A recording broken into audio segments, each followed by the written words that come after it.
Actually, nag-gaslight ko lang yung sarili ko kasi nga, kailangan may purpose siya. Binili ko eh.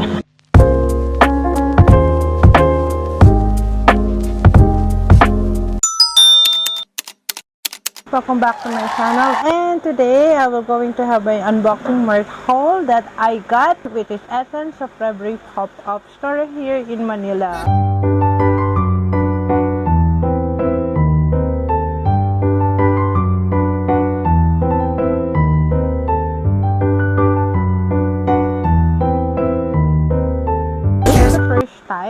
The first experience as a XOL to have a pop-up store here in Manila. Kahit maliit lang siya, I enjoy it a lot. It's so aesthetic. It's so like living in a dream. Actually, hindi ko talaga sa dapat bibilin. Ang bibiling ko lang dapat is makeup pouch, like what I said on TikTok. Kasama ko kasi si Queen nun. Sabi niya, ate, ang ganda ng cup. Iniisip ko, magagamit ko ba sa in a daily basis? I am a person talaga po na mahilig sa cup po talaga.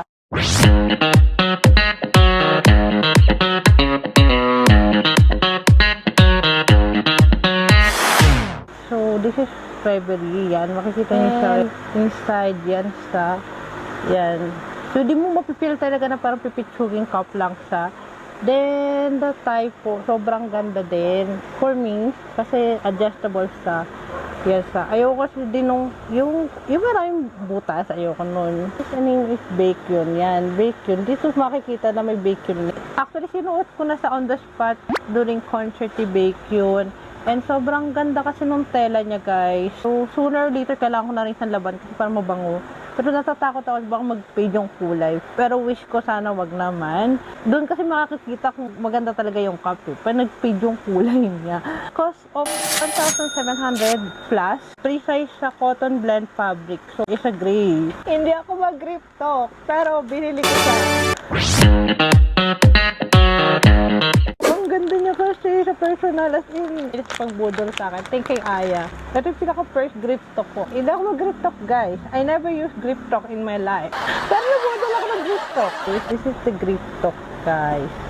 Ayan, ang cute niya. Then, meron sa bake yun over there. And, ganyan siya. You must have a magnetic case. And I do have. Salamat sa Nyol. Ganyan siya. What made me realize is that sobrang dali niyang gamitin sa malalaking phone. Hindi siya nakakangawit. Kasi hindi mo na siya gaganunin, guys, yung dito. Kasi na siya nakaganyan, hindi siya nakakangawit. Lalo na pa nagpa-pancam ka. So, very useful siya sa akin. Doon ko na-realize. Ang ganda niya. It's a modern grip talk, guys. A magnetic. You can remove it if you don't want to use. Mostly sa amin magkakaibigan meron nito. Next is, hindi ko rin alam kung ba't ko ito binili.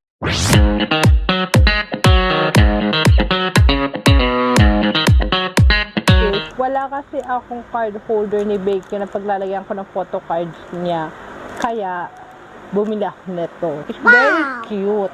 Ang hindi ko lang gusto dito, guys, is that if you put a photo card here, kapos ang mukha ni Bake yun. Itong plastic, sobrang ganda. Safe and secure siya, guys. What I will open is this one. Ayan. So, this one is not mine, but for my sister. Ito yung sa kanyang budol.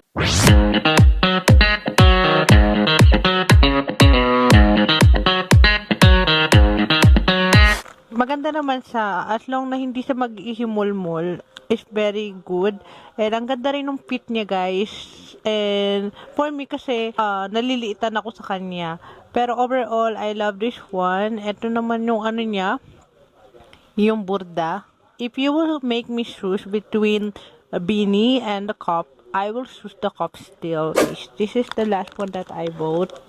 This is a makeup pouch.